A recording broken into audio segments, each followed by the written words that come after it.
A decade ago, Greece was begging Europe for money to survive. Today, Greece may be sitting on the answer to Europe's biggest crisis. $1 trillion, locked beneath Greek waters, untouched, unmapped, and suddenly, more important than anything else on this continent. Because Europe is desperate. Its energy system has been broken, its dependence on Russia exposed, and the clock is running out on finding a real, lasting alternative. Greece has that alternative. And what happens next, how Greece uses it, who tries to stop it, and which great powers are already fighting over it, could determine the future of this entire continent. For most of modern history, Greece punched below its weight. Small population, troubled economy, a country defined internationally by its ancient past and its modern failures. The 2010 debt crisis became its defining image. A nation humiliated, stripped of economic sovereignty, forced to accept European conditions just to keep its banks open. Greece had no leverage, no power, no voice at the table that mattered. But geography doesn't care about debt ratios. And Greece's geography, sitting at the crossroads of Europe, Asia, and Africa, its islands scattered across the most strategically vital sea in the world, was always there, waiting for the moment when the world would need exactly what Greece has to offer. That moment arrived with Russia's invasion of Ukraine in 2022. Overnight, Europe's energy architecture collapsed. Decades of dependence on Russian gas, piped cheaply and reliably into the heart of the continent, became a catastrophic vulnerability. Prices spiked, governments panicked. Emergency measures were rushed into place, but the structural problem remained unsolved. Europe needed a new energy source, permanent, reliable, close enough to build infrastructure toward, independent of Russian goodwill or Turkish obstruction, and then the surveys came back from beneath Greek waters. What they found changed everything. The numbers are almost difficult to process. Beneath the Ionian Sea, beneath the Cretan Basin, in vast unexplored zones stretching south and southwest of Crete. Geological surveys have mapped hydrocarbon reserves that conservative estimates place at over $1 trillion. For context, that is more than 4 times the entire annual GDP of Greece. But the corridor being built around these reserves is worth far more than the gas itself, because Greece is not just sitting on energy. Greece is sitting at the geographic center of every viable route that Eastern Mediterranean energy can take to reach European markets. Israeli gas fields, Leviathan, Tamar, already in production. Cypriot reserves, Egyptian fields. All of it needs a pathway into Europe, and that pathway runs through Greece. Pipelines, LNG terminals, undersea infrastructure, floating storage units. Greece is the funnel, the gateway, the hub. And this could change everything. But corridors worth trillions don't go uncontested. Turkey has been watching Greece's rise with alarm and with aggression. Ankara has drawn its own maps that place vast stretches of internationally recognized Greek waters inside Turkish maritime zones. In 2019, Turkey signed a maritime boundary deal with Libya, declared illegal by Greece, Cyprus, Egypt, Austria, and the entire European Union, specifically designed to cut Greece off from the most direct energy pipeline routes. Turkey has deployed warships into disputed zones, sent survey vessels to search for resources in areas Greece considers sovereign territory. In 2020, Greek and Turkish naval vessels shadowed each other for weeks, weapons active, in what came dangerously close to open conflict between 2 NATO allies. The trigger was energy. It is always energy. Because Ankara understands the stakes with perfect clarity. Every pipeline that runs through Greek territory, every maritime boundary that solidifies Greek control of its waters, every billion-dollar energy deal that Athens signs with European partners, all of it is a door closing on Turkish ambitions in the Eastern Mediterranean. Turkey is not a passive observer of Greece's rise. It is an active opponent, and the competition between them is intensifying by the month. Greece has not been sitting still. Over the past several years, Athens has undertaken one of the most significant military modernization programs in its history. Not loudly, not with dramatic announcements, but steadily, purposefully, and with clear strategic intent. 18 Rafale fighter jets from France, among the most capable combat aircraft flying anywhere in the world today. Greece received them, integrated them, and is training its pilots to use them at their full lethal potential. 3 FDI frigates, next-generation French warships with advanced radar, anti-submarine systems, and missile defense capabilities that rival anything in the NATO arsenal. An upgraded F-16S, brought to near 5th-generation standards through an American upgrade package. And then the bilateral defense agreement with France, a mutual defense clause that goes beyond standard NATO obligations, committing Paris to respond if Greece is attacked, not just to express concern, not just to call an emergency meeting, to respond. This is extraordinary, a second security guarantee layered directly on top of NATO membership. Greece also signed a maritime boundary agreement with Egypt, a direct legal counter to Turkey's illegal deal with Libya. It deepened military and intelligence cooperation with Israel. It aligned with Cyprus, the UAE, and Saudi Arabia in pushing back against Turkish expansionism across the region. Quietly, methodically, Greece assembled a coalition, not through grand speeches, or through patient strategy. This is where things get serious. But something changed that accelerated everything.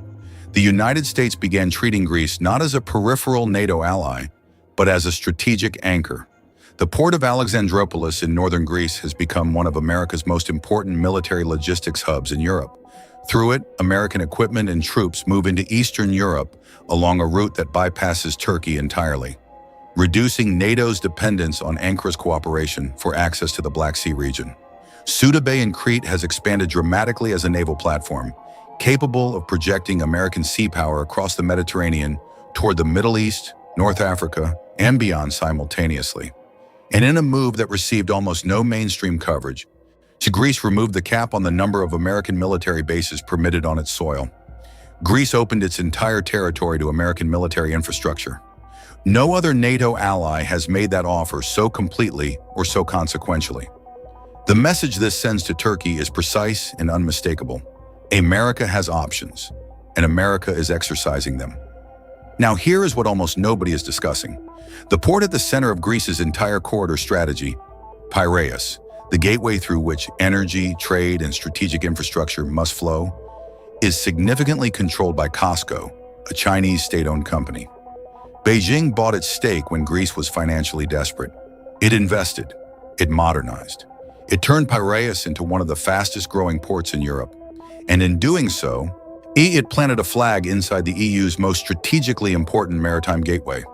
For years, this arrangement served everyone reasonably well. Greek ports got investment, Chinese goods got a European entry point, and Athens maintained a careful balance between East and West.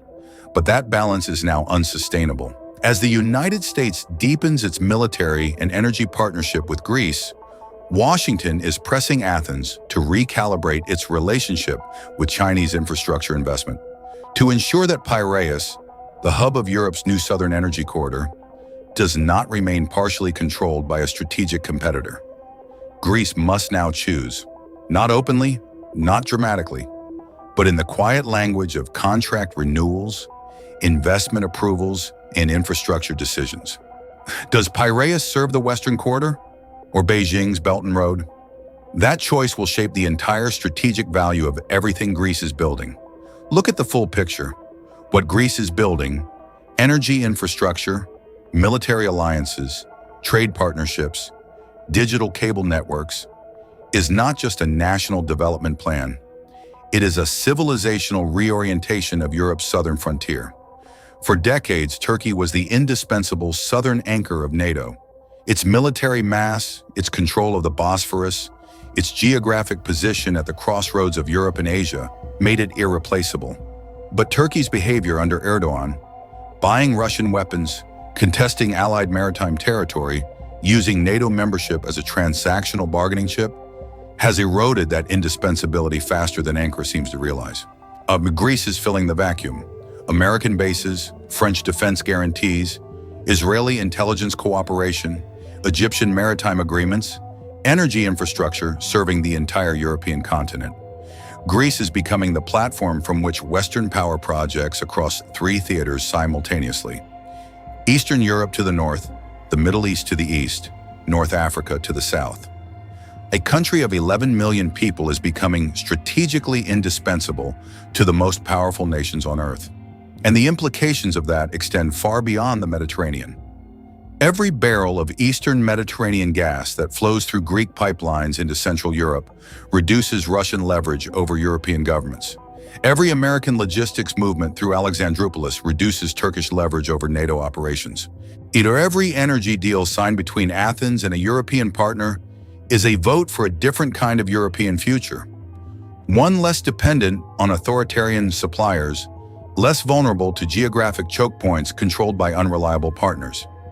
Greece is not just reshaping its own future, it is reshaping Europe's. 3 futures are now possible. In the first, Greece executes its plan. Energy development accelerates. The corridor is built. Piraeus is secured within the Western infrastructure framework. Greece generates wealth at a scale that transforms its society and its strategic weight. Within 20 years, Athens is no longer asking permission at European tables. It is setting terms. In the second, Turkey succeeds in its obstruction. Drilling is delayed by confrontation at sea. Pipeline routes are contested. Legal disputes freeze investment. The window of opportunity narrows. And Greece, despite everything, captures only a fraction of what was possible, becoming important but not transformational. In the third, the competition escalates beyond diplomacy. A military incident in the Aegean or south of Crete triggers a crisis that pulls in France, America, and NATO itself. The corridor becomes a flashpoint rather than a foundation, and the trillion-dollar opportunity is buried beneath the rubble of a conflict nobody fully intended. Which future arrives depends on decisions being made right now. By Greek leaders who must hold their nerve under pressure, by American strategists who must back their ally when Turkey pushes back hard, by European governments that must decide whether Greece's corridor is worth protecting, with investment, hunting with political support, and, if necessary, with something more. The window is open. It will not stay open forever. History has a pattern. The countries that sit at the intersection of great trade routes, great energy flows, and great power competitions, and manage that position with intelligence and patience, do not stay small. Venice built an empire from a lagoon. Singapore became one of the wealthiest nations per capita on Earth by controlling a strait. The Netherlands dominated a century by sitting at the mouth of Europe's rivers. Geography, combined with the right strategy at the right historical moment, transforms what seems like a small country into something that defines an era. Greece has the geography.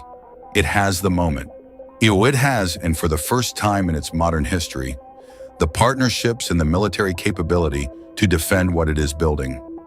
What it needs now is the will to see it through, because Turkey is watching, China is calculating, Russia is hoping for failure, and Europe, desperate, divided, and energy-hungry, is waiting to see whether Greece can actually deliver. The $1 trillion beneath Greek waters has always been there. What is new is that the world finally needs it. And what happens next, whether Greece rises to this moment or lets it pass, will be studied by historians for a very long time. The plan is in place, the opposition is real, and the clock is already running. Time lapse of Piraeus at night, cranes moving, ships loading, the city glowing. Pull back slowly to satellite view. The Mediterranean, the corridor, everything connected, fade to black. Subscribe, the most consequential stories of our time, told the way they deserve to be.